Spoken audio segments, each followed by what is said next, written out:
은퇴라는 단어는 우리 삶의 끝자락쯤에 어렴풋이 그려지는 마지막 여정처럼 여겨지곤 한다. 하지만 그 실체는 막연한 여정이 아니라 예고 없이 닥쳐오는 생활의 전환점이다. 일을 멈춘다는 것은 단순히 수입이 끊긴다는 의미를 넘어서 하루라는 시간의 구조가 무너지고 사람과의 연결이 끊어지며 정체성이 흔들리는 경험이다. 그리고 대부분은 이러한 변화를 미리 체감해보지 못한 채 현실과 정면으로 부딪히고 나서야 비로소 실감한다. 그래서 문득 반대로 생각해봤다. 만약 아직 젊은 내가 은퇴한 노인처럼 살아본다면 어떤 기분일까? 체력이 왕성하고 하고 싶은 일도 많은 시기에 일부러 출근도 끊고 연락도 줄이고 하루 종일 집 안에서만 살아본다면 과연 은퇴라는 단어가 어떤 무게로 다가올까? 이 실험은 단순한 브이로그 체험이 아니다. 우리가 미처 준비하지 못한 삶의 전환기를 미리 들여다보는 계기이자 앞으로의 인생을 다시 설계해보는 연습이 될 수 있다. 그렇게 나는 은퇴 체험을 시작했다. 첫 번째 체험은 하루 종일 혼자 보내기였다. 스마트폰 알림을 모두 끄고 친구나 동료와의 연락을 금지한 채 오전부터 밤까지 외출도 하지 않고 집 안에서만 지냈다.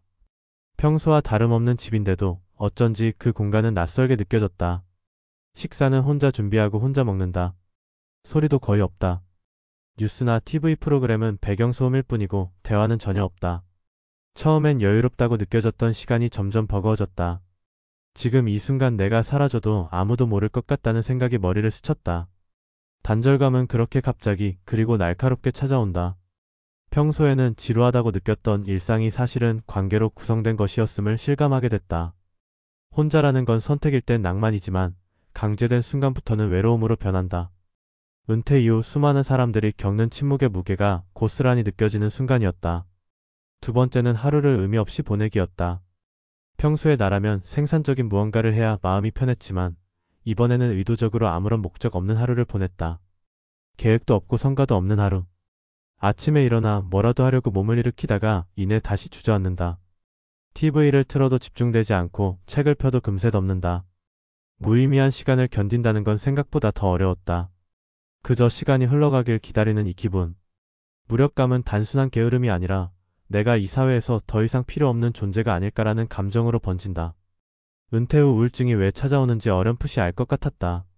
시간은 많지만 방향이 없고 할 일은 없는데 생각은 멈추지 않는다. 젊은 나는 이 실험이 끝나면 다시 바쁜 일상으로 돌아가겠지만 누군가에겐 이 무의미한 하루가 매일 반복되는 일상이란 생각에 마음이 무거워졌다. 세 번째는 노인복지시설을 방문해 실제 은퇴자와 하루를 보내보기였다. 서울 외곽의 한 데이케어 센터에서 자원봉사 형식으로 참여해 할머니 한 분과 하루를 함께했다. 그녀는 73세, 5년 전 혼자 되신 뒤 줄곧 이곳을 다니며 지낸다고 했다. 말투도 느리고 걸음도 불편하지만 눈빛은 또렷했고 대화에는 삶의 무게가 묻어났다. 그녀는 이렇게 말했다. 여기 오면 사람 소리라도 들을 수 있어서 좋아요. 집에 혼자 있으면 내가 살아있는 건지 아닌지도 모르겠어요. 그 말이 마음에 박혔다. 그녀는 하루 3끼를 제공받고 가벼운 활동도 함께하지만 가장 고마운 건 누군가와 말할 수 있는 시간이라고 했다. 젊은 내가 상상도 못한 그리고 쉽게 간과해온 인간의 가장 본질적인 욕구가 거기 있었다. 단순한 먹고 사는 문제가 아니라 존재가 느껴지느냐는 질문? 은퇴는 그 질문을 매일 되새기게 만드는 시기였다.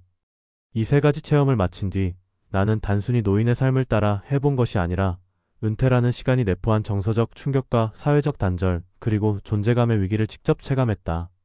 아직 젊다고 아직 멀었다고 말하며 미뤄왔던 그 시간이 사실은 이미 우리 곁에 와 있었고 준비하지 않으면 누구도 예외 없이 혼란과 외로움 속에 빠질 수 있음을 깨달았다. 우리가 지금 할 수 있는 일은 단순한 은퇴 준비금 마련이 아니라 은퇴 이후에도 나를 지탱해줄 인간관계, 의미 있는 일상, 그리고 사회와의 연결을 유지할 수 있는 삶의 구조를 만드는 일이다. 그리고 그러한 구조는 시간이 난 뒤에 쌓는 게 아니라 지금부터 조금씩 실험하고 조율해 나가야 가능한 일이다. 나는 이 체험을 통해 알게 됐다. 은퇴는 단지 늙는 일이 아니다. 나를 잃지 않고 살아가는 일이며 다시 내 삶의 주인이 되는 과정이다. 그리고 그 준비는 오늘부터도 늦지 않다.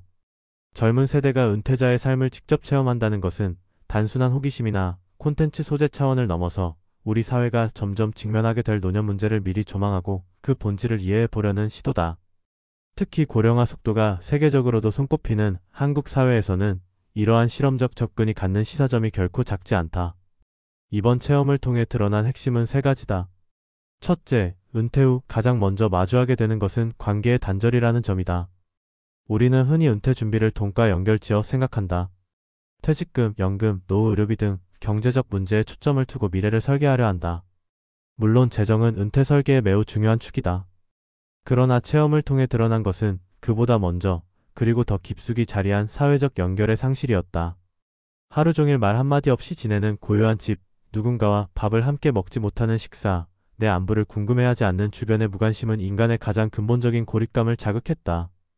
관계란 오랜 시간에 걸쳐 쌓이는 구조물이며 그것이 하루아침에 사라졌을 때 사람은 단순한 외로움을 넘어서 자신의 존재감마저 흔들리는 심리를 겪게 된다. 직장 생활을 통해 얻게 되는 인간관계는 단지 업무상의 네트워크가 아니라 존재의 증명이었고 일상 속 자존감의 근거였다. 둘째, 은퇴 후 가장 견디기 힘든 것은 시간의 무게다. 젊은 시절엔 시간이 없다고 불평하지만 은퇴 이후엔 시간이 너무 많아서 괴로워진다. 체험자는 스스로에게 오늘 하루 나는 왜 일어났는가라는 질문을 던지며 하루를 시작했지만 그 질문에 명쾌히 답하지 못한 채 시간을 흘려보내야 했다. 이는 단순히 게으름이나 습관의 문제로 치부할 수 없다.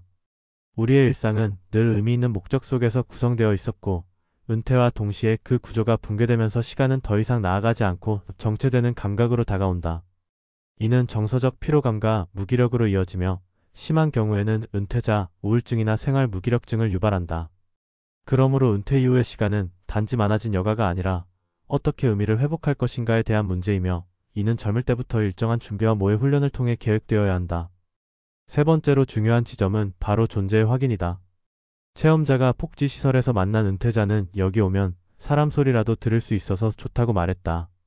이는 단지 정서적 위로를 넘어 인간으로서의 존재 확인, 즉 나는 여전히 누군가에게 필요한 사람이다 라는 감정과 연결된다. 사람은 혼자 살아갈 수 있는 존재가 아니다. 우리가 오랜 세월 속에서 직장, 가족, 사회의 구성원으로서 정체성을 부여받으며 살아온 것처럼 은퇴 이후에도 그러한 역할의 변주는 반드시 필요하다. 단지 일자리를 잃었다고 해서 모든 정체성이 사라져야 할 이유는 없다. 그러나 지금의 한국 사회는 은퇴 이후 삶에 대해 지나치게 방임적이다. 대부분의 은퇴자는 스스로 새로운 역할을 찾아야 하고 그러지 못하면 고립과 무력감에 빠지게 된다. 결국 이는 국가적인 의료비 지출 증가, 고독사 문제, 자살률 상승 등으로 이어지며 사회 전체가 짊어져야 할 부담이 된다. 이러한 맥락에서 은퇴란 개인의 문제가 아니라 공동체 전체의 과제라는 사실을 인식해야 한다. 최근에는 활동적 고령화 액티브 에이징라는 개념이 세계적으로 강조되고 있다. 이는 단지 오래 사는 것이 아니라 건강하고 의미 있게 오래 사는 것을 목표로 한다. 활동적 고령화의 핵심은 세 가지다. 건강, 참여, 그리고 안전이다. 건강은 말할 것도 없이 기본이 되며 참여란 단지 봉사활동이나 소일거리를 넘어 자신이 사회의 일원으로서 여전히 역할을 할 수 있다는 인식이다. 안전은 물리적 보호만이 아니라 정서적 안정감과 공동체적 돌봄을 포함하는 넓은 개념이다. 이 세 가지 요소는 어느 하나라도 부족하면 노년기의 삶의 질이 급격히 하락하게 된다. 이를 위해서는 국가 차원의 정책적 지원뿐 아니라 각 개인의 조기인식과 준비가 병행되어야 한다. 지금의 청년 세대가 은퇴를 먼 미래의 일로 생각하며 대비하지 않는다면 그 미래는 결코 유쾌하지 않을 것이다. 체험자는 젊은 시절의 체력과 시간, 그리고 자유를 가진 채로 은퇴자의 삶을 짧게 체험했지만 현실의 노년은 육체적 불편, 소득의 부족, 고립된 환경이라는 삼중고 속에서 그 시간을 견뎌야 한다. 이런 조건에서 자발적으로 무언가를 시도하고 변화하기란 결코 쉬운 일이 아니다. 그렇기 때문에 지금 젊은 세대는 이 시간을 단지 미래의 준비가 아니라 현재 연습으로 받아들여야 한다. 친구와의 관계를 단순히 감정 소비의 수단으로 보지 말고 나이 들어서도 이어갈 수 있는 진짜 인간관계로 가꾸어야 한다. 일과 무관한 취미나 자격, 관심사를 단순한 여가가 아닌 생애 전환기의 자산으로 활용해야 한다. 그리고 무엇보다 중요한 것은 은퇴 이후에도 내가 사회에서 어떤 역할을 할 수 있을지를 끊임없이 고민하는 것이다. 일하지 않아도 사회에 기여할 수 있는 방법은 많다.